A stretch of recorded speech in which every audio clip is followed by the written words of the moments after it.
লেখছে যে আপনার ভাইরাল জিকিরগুলো থেকে বসেন বসেন জিকির শুনতে চাই। না, ওর কথা ও যা লেখছে আমি তা পড়লাম আর কি। চাইছিলাম না, পড়তাম না, তাকে একটু ভালো জায়গায় রাখবো, কিন্তু এরপরে তাকে একটা পরামর্শের জন্য আমি এই কথা উল্লেখ করছি আর কি। বসেন বসেন কোনো জিকির হয় না। তুমি এখনো ভুলের পথে আসো, ফিরে আসো বন্ধু। আল্লাহ আল্লাহর জিকির হয়, কথা বলেন ঠিক কিনা? কেউ দাঁড়ায় থাকলে হয়তো আমরা বসেন বলি, এ বসেন বলাটা তো অন্যায় নয়। তুমি যেমনি বলছে বসেন বসেন জিকির শুনতে চাই, এটা আসলে ওই যে ইউটিউবার যারা, তারা যে এডিটিং কইরা যে বাজনা বাজায় করছে, তুমি মনে হয় একটু রং পথে আছো। তুমি এখান থেকে ফিরে আসবে। বসেন বসেন কোন জিকিরের শব্দ, জিকিরের শব্দ কি? আল্লাহ। জিকিরের শব্দ কি? আল্লাহ।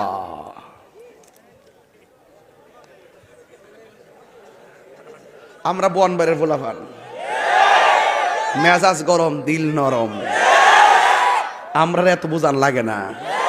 উত্তরবঙ্গ মাহফিলে যাইয়া দেখি পুস্টারে বিসমিল্লাহও নাই, নারে তাকবীরও নাই, আল্লাহু আকবারও নাই, নারে রিসালাতও নাই, ইয়া রাসূলুল্লাহ নাই। এখন এ কিয়ামও নাই। এখন এই মাহফিলটা আপনি কেমনে করবেন কোন? পর যাইয়া যখন দেখি পুস্টারও নাই, এখন আমনে তো যে কলজা, আমনের যে কলজাটা হেরো যাইয়া কইবেন যে বাপরে হারুলি নি আবার হমান কইরা রে। আবার এটা যে লেখছে না, ওর কই আনে আরো দরবার লাগে রে।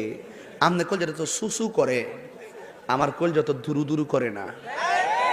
আমি বলছি যে বাবা জানেরা, আপনারা পুস্টারে যে নারে তাকবীর আল্লাহু আকবার লেখেন নাই, নারে রিসালাত ইয়া রাসূলুল্লাহ লেখেন নাই, আপনারা পুস্টারে তো সভাপতির নাম তো ঠিকই লিখেছেন, সহ সভাপতি লিখেছেন, বক্তার নাম লিখেছেন, অতিথিদের নাম লিখেছেন, এমপি সাহেবের নাম লিখেছেন, কিন্তু যার নামের আলোচনা হবে, যেই নবীর শানে আলোচনা হবে, যে আল্লাহর জিকির করা হবে, আপনি তার স্লোগানটা দিতে আপনাকে এই পুস্টারে এটা লিখতে নিষেধ করলো কে? বাবা জান, আপনারা এখনো ভুলের পথে আছেন। যার নামের আলোচনা হবে তার স্লোগান থাকবে না, আর এমুকের আগমন হেমুকের আগমন শুভেচ্ছা স্বাগতম লিখকে বড়াইলান, কারণটা কি? থা পরে পাবলিকরে কইলাম যে বাবারা আপনারা কি বুঝতে পারছেন সমস্যাটা কোথায়?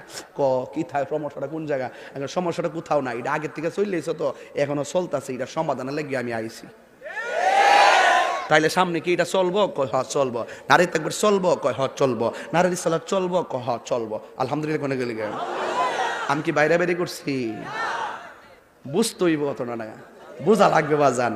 লাঠি দিয়ে কৌশল করে এক বিন্দু দিলে যে কাজ হয়, বিনা কৌশলে কলস কলস ঢালিলেও সেই কাজ হয় না। এটার নাম হইতো তাহিরি, ঠিক না বাজান? তাহলে আপনারা কি বেকার থাকবেন? প্রয়োজনে কি চালাইবেন? এরপরে এরপরে এরপরে ধরো রিক্সা চালামো। কথা কন কথা কন কথা কন কথা কন, ঠিক না বেটি?